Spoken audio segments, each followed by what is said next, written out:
കോൺഗ്രസ് മുക്ത ഭാരതമെന്ന ബി.ജെ.പിയുടെ പ്രഖ്യാപിത ലക്ഷ്യത്തെ എതിർത്ത് ബി.ജെ.പി മുൻ സംസ്ഥാന അധ്യക്ഷൻ സി.കെ. പത്മനാഭൻ. ശക്തമായ പ്രതിപക്ഷമാണ് ജനാധിപത്യത്തിന്റെ കരുത്ത്.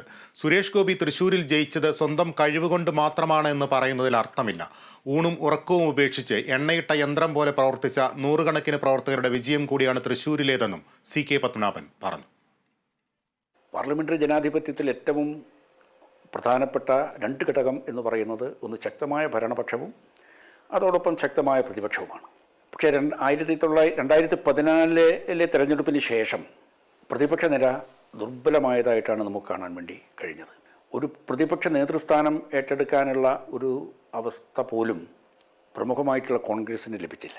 അത് നമ്മുടെ ജനാധിപത്യത്തിൻ്റെ ഒരു ക്ഷീണമാണ് എന്നാണ് എൻ്റെ വ്യക്തമായിട്ടുള്ള അഭിപ്രായം.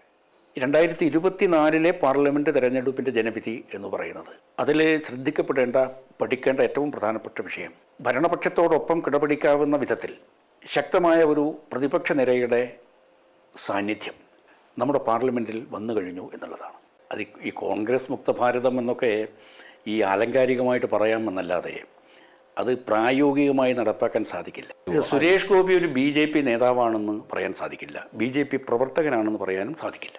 കാരണം സുരേഷ് ഗോപി വന്ന ഒരു പശ്ചാത്തലം സിനിമാ രംഗത്തു നിന്ന് വന്ന ഒരു വ്യക്തിയാണ് അദ്ദേഹം. ഇപ്പോൾ എന്തായാലും ഞാൻ ഒരു ഉദാഹരണം പറയും. ഇപ്പോൾ സുരേഷ് ഗോപി പറഞ്ഞു ഇന്ദിരാഗാന്ധിയാണ് ഇന്ത്യയുടെ മാതാവ് എന്ന്. നമ്മൾ ഭാരത് മാതാ കി ജയ് എന്ന് വിളിച്ച് നടക്കുന്ന ആളുകളാണ്. അപ്പോൾ അദ്ദേഹം അത് പറഞ്ഞപ്പോൾ അദ്ദേഹത്തെ കുറ്റപ്പെടുത്താൻ ഞാൻ തയ്യാറല്ല. കാരണം അദ്ദേഹത്തിന് അങ്ങനെ പറയാൻ സാധിക്കും. അദ്ദേഹത്തിന് ആ ഒരു ചരിത്ര ബോധം മാത്രമേ ഉള്ളൂ. അദ്ദേഹം സിനിമാ രംഗത്ത് നിന്ന് വന്ന ആളാണ്. അപ്പോൾ പിന്നെ എനിക്ക് ഒരുപാട് മെസ്സേജ് കേരളത്തിൽ നിന്ന് പുറത്തുനിന്ന് വന്നു. എന്താണ് ഇദ്ദേഹം പറഞ്ഞുകൊണ്ട് നടക്കുന്നത്? നമ്മൾ ഭാരതത്തിൻ്റെ മാതാവാണ് ഇന്ദിരാഗാന്ധി എന്ന് പറയുന്നത്. അതെങ്ങനെയാണത് നമുക്ക് ഇത് സ്വീകരിക്കാൻ വേണ്ടി